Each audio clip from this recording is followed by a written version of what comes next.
नमस्कार, बहुत बहुत स्वागत है आपका नादी टीवी पर। मैं हूं आपके साथ पारुल। आज बात करेंगे पंचायत पहुंचाएगी विधानसभा।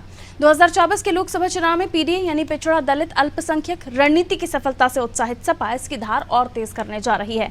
पार्टी की नजर अब विधानसभा उपचुनाव के साथ ही 2027 के विधानसभा चुनाव पर है। इसके लिए सपा गाँव-गाँव पीडीए पंचायत का आयोजन करने जा रही है। इसके जरिए सपा इनमें आने वाली जातियों को एकजुट करेगी और उन्हें उनके अधिकारों के प्रति जागरूक करेगी, मतलब अपने सफल फॉर्मूले को और धार प्रदान करेगी। सपा का कहना है कि पीडीए पंचायत के जरिए पिछड़ों, दलितों और अल्पसंख्यकों के अधिकारों पर भाजपा सरकार किस तरह हमला कर रही है, वो संविधान के साथ किस तरह खिलवाड़ किया जा रहा है, वहीं उसके बारे में शिक्षित किया जाएगा।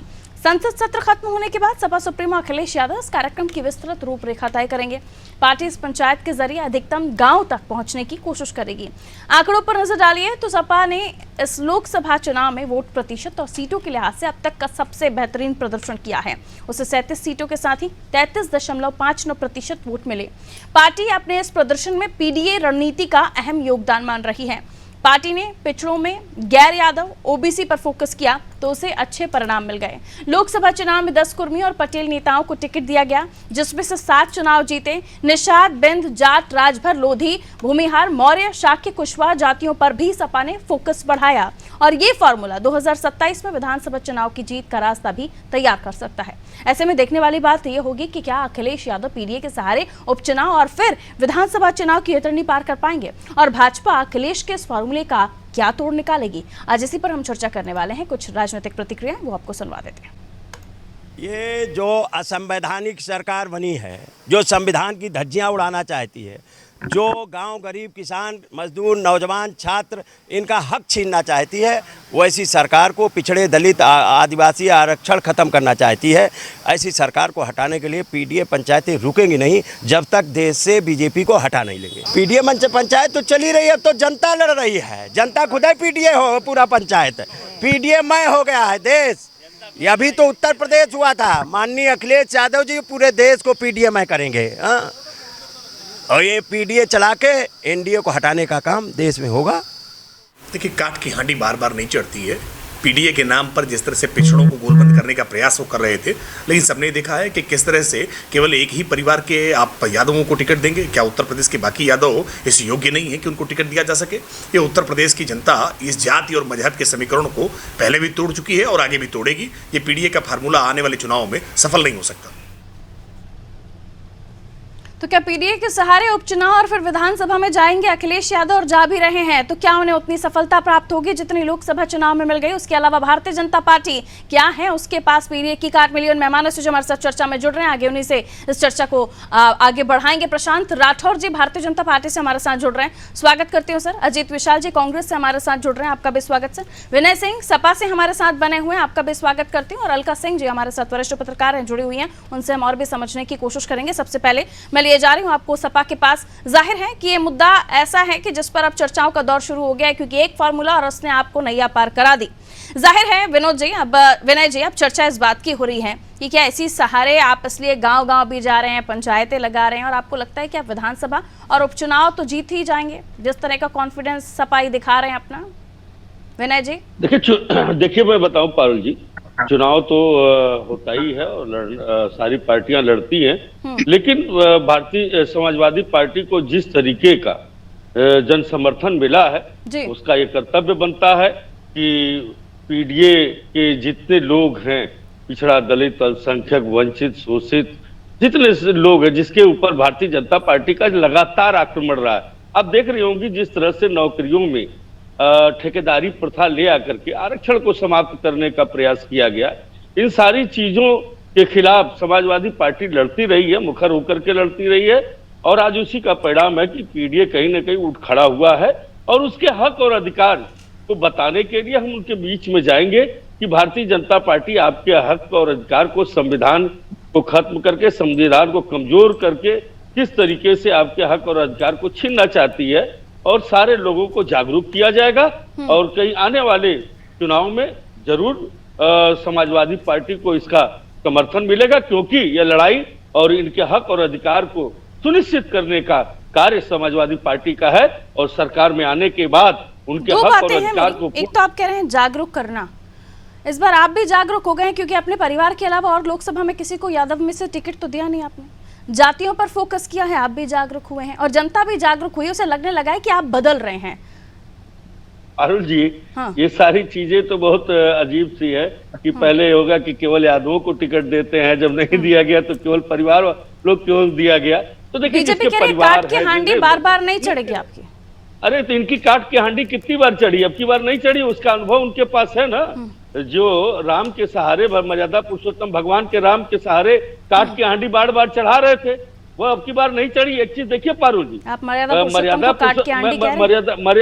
पुरुषोत्तम भगवान राम ने नहीं, उनके नाम के सहारे जो इन अपनी काट की हांडी चढ़ाते थे, जो काट की हांडी चढ़ाते थे, वो अब चढ़ने वाली नहीं है। क्योंकि देखिए चित्रकूट भी हम जीते, मर्यादा पुरुषोत्तम भगवान राम ने कहा कोई ज्ञान की आवश्यकता नहीं है, आप जो है कितने अज्ञानी हो, हमारे नाम का दुरुपयोग किया है और मोक्ष की भी प्राप्ति तुम्हें नहीं होगी, क्योंकि इलाहाबाद भी हमने जीता और मर्यादा पुरुषोत्तम भगवान राम ने अयोध्या में अपना द्वार तो इसके लिए बंद ही कर दिया है। आरोप लगाया आपके ऊपर विनय जी कि क्या यादवों को भी टिकट देना था तो सिर्फ परिवार वाले आपको दिखे, कोई और यादव सक्षम नहीं दिखा आपको इस बार? ये तो समाजवादी पार्टी का अपना निर्णय है, हम जो किसको इस बार भी अपना निर्णय हमें सारे समाज को देना, हमें सबको, हमें बिल्कुल हम सबको टिकट मतलब इस बार भी यादव नंबर नहीं लगने वाला है आपकी पार्टी में? यादव और क्या कहते हैं कुर्मी और दलित ये सब नहीं है, हमें तो लड़ाई लड़नी है ना, इसी के सारे हमें तो इनके हक और अधिकार नहीं, ये तो है ही, तभी तो पीडीए है। कहाँ जा रहे हैं आप, अपनी रणनीति को अलग बता रहे हैं, ये तो है ही ना। आपने इतने सारे टिकट जो जातियों के हिसाब से तो बांटे, पीडीए पिछड़ा दलित अल्पसंख्यक, तो ये तो है ही, आप इससे कहाँ जा रहे हैं? भाभी अखिलेश जी नाराज हो जाएंगे आपसे। खैर लौट रही हूं, हमारे साथ और भी मेहमान जुड़े हुए हैं, उनकी तरफ अब रुख कर लेते हैं। भारतीय जनता पार्टी से हमारे साथ प्रशांत राठौर जी जुड़े हुए हैं। प्रशांत राठौर जी, जाहिर है कि अच्छा प्रदर्शन तो हुआ, अब ये पीडीए फॉर्मूला रंग लाया सपा का तो सपा का अलग, और आने वाले समय पर भी रंग लाए तो भी सपा का अलग, लेकिन आपके पास क्या है पीडीए के सामने? गांव-गांव जाएंगे, पंचायत लगाएंगे? हाँ जी कहिए, अनम्यूट कीजिएगा सर आपका डिवाइस। आप आवाज मिल रही मुझे? कहिए सर। आपको समाजवादी पार्टी ने जो पीडीए का अपना फॉर्मूला निकाला है, इनके पीडीए में इन्होंने पिछड़ा, दलित और अल्पसंख्यकों को शामिल किया है, लेकिन सामान्य जाति के लोगों को इन्होंने बाहर कर दिया है और शायद उसकी जरूरत इनको नहीं है। तो ठीक है, अब जो सामान्य समाज के लोग हैं, अन्य समाज के लोग हैं, अग्रणी समाज के लोग हैं, वो समाजवादी पार्टी को बताएंगे विधानसभा चुनाव में कि उनकी जरूरत है कि नहीं है। लेकिन अगर ये पीडीए के फॉर्मूले में अल्पसंख्यकों को जोड़ रहे हैं तो 20% अल्पसंख्यकों का वोट लेने के बाद इन्होंने प्रतिनिधित्व कितना दिया अल्पसंख्यकों को? और भारतीय जनता पार्टी इस जातिगत समीकरण के फॉर्मूले पर काम करने वाली नहीं है। भारतीय जनता पार्टी के साथ पिछड़ा भी है, दलित भी है, अगड़ा भी है और अल्पसंख्यक भी है। हम कभी भी किसी भी योजना में जाति और धर्म के आधार पर किसी भी योजना को इम्प्लीमेंट नहीं करते। इनकी एक नीति है कि इनको अब अगड़ों का वोट नहीं चाहिए। और समाजवादी पार्टी का जो कैडर है, आप आने वाले समय देखिए, जब तक भारतीय जनता पार्टी की चूंकि सरकार है, इसलिए जो गांव का शोषित दलित वर्ग है उसको समाजवादी के कैडर से कोई खतरा नहीं है, क्योंकि भारतीय जनता पार्टी की सरकार है। वरना अगर आप इतिहास उठा के देखिए तो जब जब समाजवादी पार्टी की सरकार रही है, गांवों में दलितों पर, पिछड़ों पर इस प्रकार से तो ये कहता है कि पिछड़ा दलित अल्पसंख्यक वाला फॉर्मूला सपा का काम किया, 37 सीटें वो ले गए, सबसे अच्छा प्रदर्शन। और अगर ये फॉर्मूला काम कर रहा है तो इसके लिए आपको कुछ तो सोचना पड़ेगा ना। आप ये नारे लगाते रहे कि नहीं भाई हम तो जातिगत चीजों को देखते ही नहीं, हम जातियां नहीं देखते हैं, तो फिर वही हो जाएगा कि आप फिर काट के हांडी चढ़ाने की कोशिश करेंगे, जैसे कि अभी हमारे सपा के प्रवक्ता कह रहे थे। प्रशांत जी, नहीं, हम कोई काट की हांडी नहीं चढ़ा रहे हैं। हाँ। मैं स्पष्ट बता दूं कि भारतीय जनता पार्टी योगी आदित्यनाथ के नेतृत्व में जो 7 साल में जो काम किया है और अगले 3 साल में जो काम करेंगे, उन्हीं के आधार पर और केंद्र सरकार की योजनाओं के आधार पर ही हम आगे बढ़ेंगे। हम जाति के विषय को लेके, न धर्म के विषय को लेके आगे बढ़ने वाले नहीं। ठीक है, इसलिए लाभार्थियों के लिए परिवार आईडी भाई आपने और डेवलप करने की बात भी कही है। योगी जी की जो मीटिंग हुई उसमें बात निकल कर सामने आई, तो लाभार्थियों के साथ ही आप जाना चाहते हैं, आपका ये कहना है। ठीक है, लौट रही हूँ, उम्मीद है कि आप इसके साथ ही आगे बढ़ें। जाति वाली पॉलिटिक्स तो खैर देश में होती ही है, इनकार नहीं किया जाता। अजीत जी, सवाल यह है कि अगर जातिगत पॉलिटिक्स, पीडीए जातियां तमाम चीजें उसमें हैं, और उसके साथ जब आप ही गठबंधन में हैं तो ये भी कहा जा रहा है इंडिया ब्लॉक आगे भी इसी तरह से चुनाव लड़ेगा, सभी साथ में होंगे, तो जाहिर सी बात है इसके साथ आपको भी चलना पड़ेगा। उपचुनाव में आपका नंबर लग रहा है नहीं लग रहा है? अनम्यूट कीजिए सर डिवाइस। क्षमा चाहूंगा।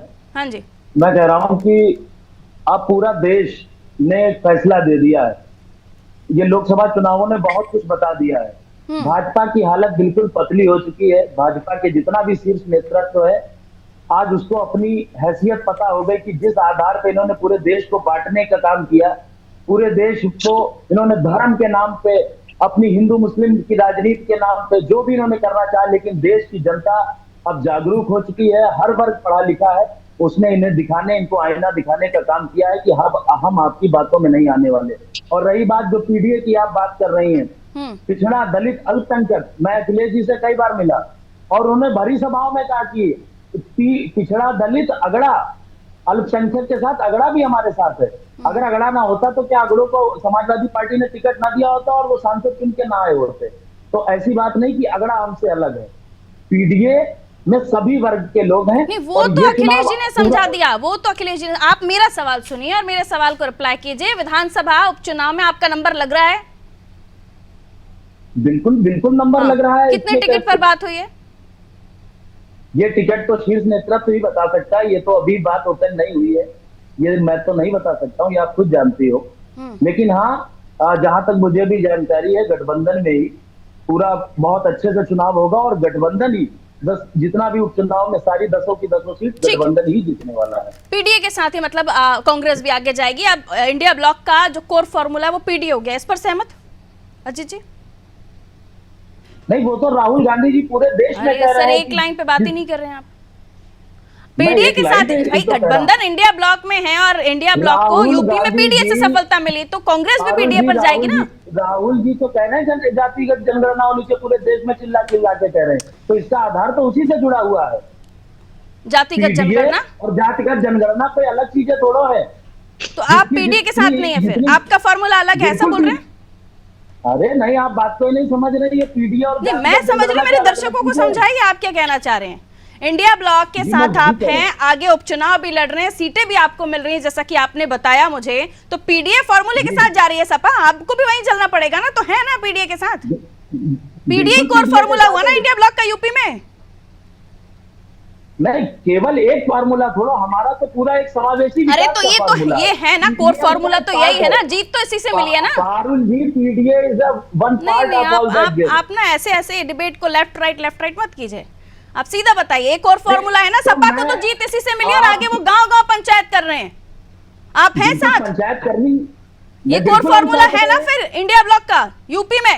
यूपी के लिए तो हाँ भरिए। अपने शब्द मेरी जुबान में गए अजीत जी, ना हाँ भर पा रहे हैं ना भर पा रहे हैं। खैर, लौट रहे हैं, समझ गए आपकी मजबूरियां, राजनीतिक मजबूरियां, ठीक है। अलका जी हमारे साथ बनी हुई हैं, वरिष्ठ पत्रकार हैं आप, बहुत स्वागत करते हो अलका जी। अलका जी, आप कैसे देख रही हैं पीडीए का फॉर्मूला? पिछड़ा, दलित, अल्पसंख्यक, अगड़े और भी 888 4 टाइम्स ए, पता नहीं और भी कितना ए जोड़ना चाहते हैं वो जाने। खैर, लेकिन सवाल ये है कि जिस तरह की पॉलिटिक्स को आगे बढ़ा रही है सपा, आगे आने वाले समय पे वो चाहते हैं उपचुनाव भी हम उसी से लड़ेंगे, हम जाएंगे विधानसभा चुनाव में 2027 में उसके साथ जाएंगे, उसके लिए वो अभी से अपनी जमीन भी तैयार कर रहे हैं। लेकिन कांग्रेस को अगर जोड़कर देखें तो कांग्रेस ना हाँ भर पा रही है ना भर पा रही है। क्या आने वाले समय पर सफलता मिलेगी सपाइयों को उत्तर प्रदेश में इसी फॉर्मूले के साथ आने वाले समय पे, या सिर्फ एक लक था?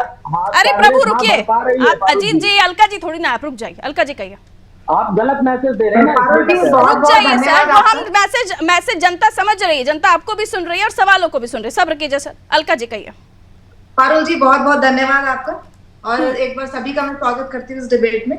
तो आज जैसा कि हम देख रहे हैं कि सपा की जो जीत का जो फॉर्मूला है पीडीए का, वो निश्चित सपा को हम देख पा रहे हैं कि सफलता तो मिली है सपा को, इसमें कोई दो राय नहीं है। मगर आने वाले समय में ये पीडीए का फॉर्मूला कितना ये लोग आगे इसको भुना पाएंगे, ये देखना होगा। क्योंकि अभी सपा कह रहे हैं, सपा के लोग कह रहे हैं कि ये लोग जो है गांव-गांव लेके जाएंगे, ये पंचायतें करेंगे, लेकिन अगर पंचायतें करेंगे तो निश्चित इनको फायदा मिलेगा, लेकिन अदरवाइज मुझे दिखता नहीं, क्योंकि बीजेपी का अभी भी जो कोर वोट बैंक है वो कहीं ना कहीं काफी ज्यादा है अगर हम सपा की उसके देखें तो। और सपा को जो है निश्चित अभी मेहनत करनी पड़ेगी और ग्राउंड लेवल पे काम करना पड़ेगा, क्योंकि तभी पीडीए का फॉर्मूला काम करेगा। बिल्कुल, और लेकिन एक सवाल बीजेपी और की अगर उठता मैं है। बात करूं, जी, अगर मैं भाजपा की यहाँ बात करूं तो भाजपा की अगर हम जमीन देखें तो निश्चित भाजपा का कार्यकर्ता जो है बहुत मेहनत करता है, जमीन पर बहुत काम करती है भाजपा। और भाजपा का जो अभी भी सरकार में रहने का जो मेन पॉइंट है, मैं यही कहती हूँ, क्योंकि भाजपा जमीनी स्तर पर बहुत काम करती है। और अगर सपा को जो है आगे आने वाले समय में 27 में अगर कुछ देखना है, कुछ अपना विजय प्राप्त करनी चाहती है, तो निश्चित आपको जो जमीन अपनी मजबूत करनी पड़ेगी। बिल्कुल, लेकिन इस बार जो जी जी अलका जी, जो इस बार जो इलेक्शन ने रिजल्ट दिया, जनता ने जनादेश दिया, उसने बहुत सारी थ्योरीज गढ़ी हैं और उसमें ये भी कि पीडी यानी पिछड़े दलित अल्पसंख्यकों ने साथ दिया है और सपाइयों ने अपनी जो रणनीति है उसको भी बदला है। लेकिन एक सवाल ये भी, अगर इस रणनीति के तहत सपा को सफलता हासिल हुई है, 37 सीटें अब तक के इतिहास में उत्तर प्रदेश में पहली बार, और उसके अलावा बीजेपी ने अभी तक कोई ऐसा फॉर्मूला सामने नहीं रखा या उसे आप जज कर पाए कि बीजेपी ने जातियों को देखा या दलितों को देखा या फिर गैर यादवों को अपने पक्ष में लाने के लिए कोई प्रेस किया, अभी तक वो ऐसा कोई फॉर्मूला बीजेपी में दिख नहीं रहा है। आप मानते हैं कि क्या लाभार्थी वर्ग के साथ वो जाना चाहते हैं, उसमें सब जातियों को सम्मिलित कर रहे हैं, या फिर कुछ और फॉर्मूला होगा बीजेपी के पास आने वाले समय पर? मुझे लगता है कि बीजेपी कुछ ना कुछ तो नया जरूर लाएगी, क्योंकि अभी बीजेपी को एक शिकस्त तो मिली है, इसमें कोई दो राय नहीं है कि पीडीए का जो फॉर्मूला है वो सपा के तो उसमें बहुत अच्छा काम किया है सपा के लिए। लेकिन ये बीजेपी को अब देखना होगा कि क्या बीजेपी लाती है, लाभार्थियों के लिए वो कैसे काम करते हैं। ये थोड़ा सा मुझे लगता है रणनीति बनानी पड़ेगी बीजेपी को, कुछ नया तो निश्चित लाना पड़ेगा अगर बीजेपी को 27 में विजय चाहिए। तो थोड़ा टफ तो रहेगी फाइट, जो मैं देख पा रही हूँ 27 थोड़ा टफ है बीजेपी के लिए।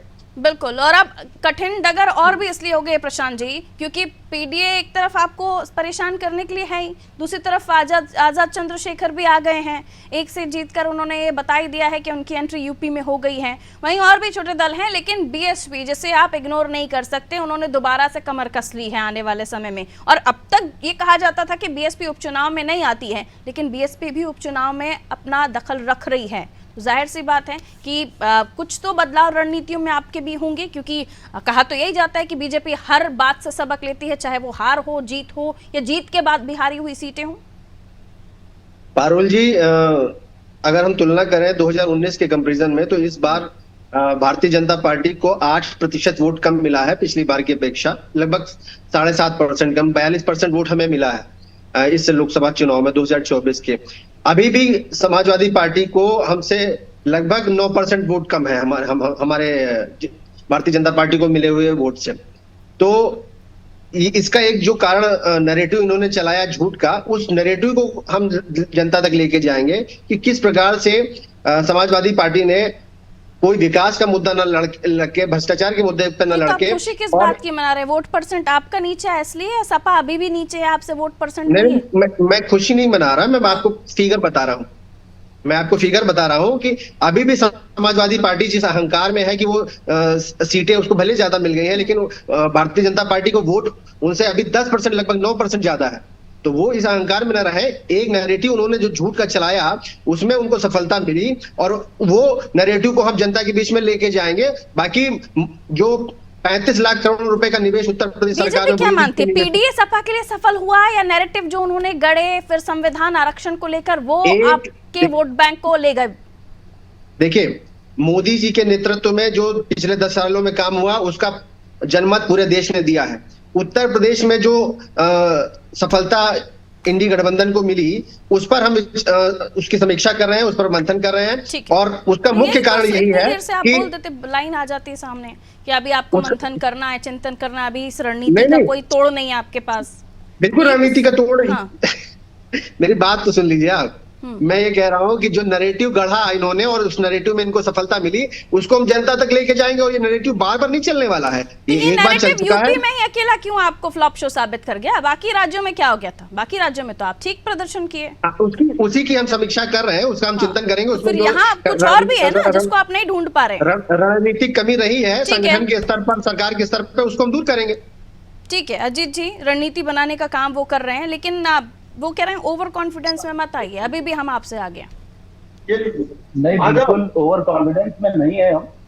इंडिया गठबंधन ओवर कॉन्फिडेंस में नहीं है। देखिए, भाजपा को उत्तर प्रदेश में इतनी करारी शिकस्त इसलिए मिली है कि उत्तर प्रदेश की जनता जान गई है कि आज जितने भी पेपर हो रहे हैं पूरे हिंदुस्तान में सब लीक हो जा रहे हैं। प्रभु, पेपर लीक पर हमारी अलग अलग डिबेट्स होती हैं। अभी पीडीए और आपका इंडिया ब्लॉक उस पर रही है ना। आप जो पूरी बात हो रही, मैं उसका एक पूरा समीकरण बता रहा हूँ, आप कहने तो दीजिए। जो जितना युवा परेशान है, जितनी बेरोजगारी है पूरे देश में, जितना भ्रष्टाचार हो रहा है, लोग इतने तो वो मुद्दे चले या पीडीए चला, गोलियां चल रही हैं, बेरोजगारी, आपका आरक्षण, संविधान। चलिए आपसे ही पूछ लेती हूँ, बीजेपी थोड़ा कंफ्यूज हो रही थी, आप बता दीजिए। आरक्षण, संविधान, बेरोजगारी, युवा, ये मुद्दे आपके चले उत्तर प्रदेश में या फिर आपका पीडीए चला? मैंने पहले भी कहा था कि पीडीए एक उसका एक कारक है, मुद्दे बहुत सारे हैं जिसपे भाजपा हर मुद्दे पे फेल हुई है। सपा खुश ना हो एक बहुत बड़ा मुद्दा नहीं है।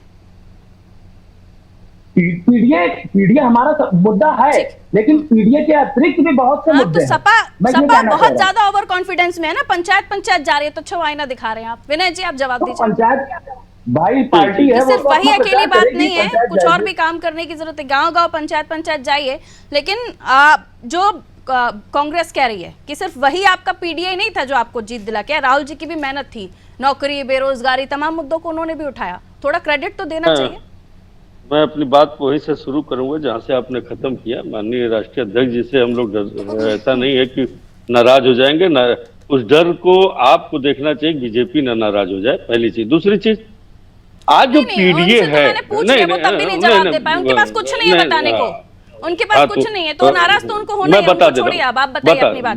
मैं बता दे रहा हूँ, पीडीए और जो आपने कहा ना, पीडीए, बेरोजगारी, महंगाई, ये सारी चीजों को अलग करने का प्रयास। क्या पीडीए बेरोजगारी से परेशान नहीं है? क्या पीडीए महंगाई से परेशान नहीं है? पीडीए क्या आज किसान नहीं है?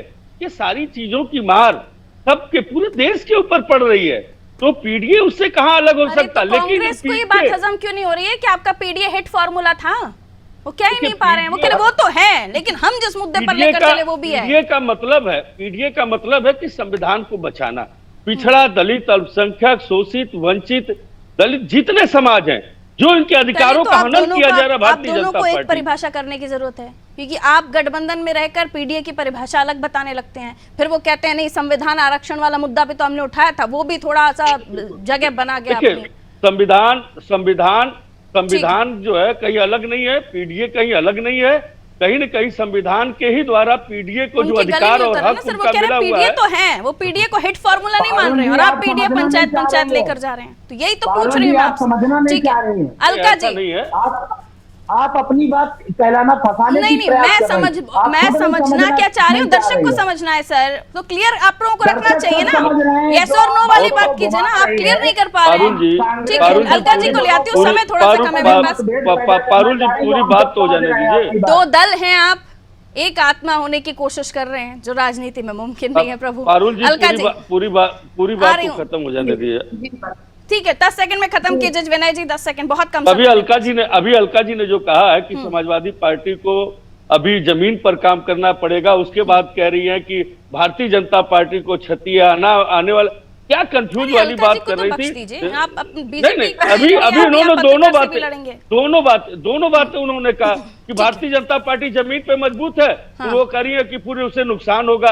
अरे भारतीय जनता पार्टी इनके हक और अधिकार को छीनना चाहती है, हम उसी को लेकर के जनता के बीच में जा रहे हैं। प्रभु, लेकिन इंडिया ब्लॉक का एकदम बहुत खतरनाक अच्छा प्रदर्शन थोड़ी ना रहा है, इसलिए दोनों ही बातें रखनी चाहिए। जल्दी से विनय जी, मैं यहाँ पर आपको ये कहना चाहूंगी कि देखिए, मैंने बहुत ही स्पष्ट आपको, इनफैक्ट मैंने ये तरीका बताया कि अगर आप, क्योंकि मैंने देखा है कि सपा जो है ना, वो चुनाव से पहले कहीं नहीं दिखती है, और अभी ये लोग ये बोल रहे हैं कि पीडीए का हम लोग पंचायत करेंगे, गांव गांव जाएंगे। तो मेरा कहने का मतलब यही था कि आप लोग जो कह रहे हैं उसमें काम कीजिएगा, क्योंकि पहले मैंने अधिकतर चुनाव में देखा है कि पीडीए या सपा जो है कहीं चुनाव से पहले नजर ही नहीं आते। बीजेपी जो है वो लगातार काम करती है जमीन पे हमेशा। तो मेरा कहने का मतलब कंफ्यूज आप हो रहे हैं, और आप मेरी बात को सही से इंटरप्रेट नजर आए तभी तो उत्तर प्रदेश जीते हैं, मोक्ष का द्वार भी जीते हैं, ज्ञान का भंडार भी जीते हैं, और भगवान का द्वार भी जीते हैं। क्या चाहिए? बदल ना जाइएगा, बस इतना ही तो वो कह रही हैं आपसे।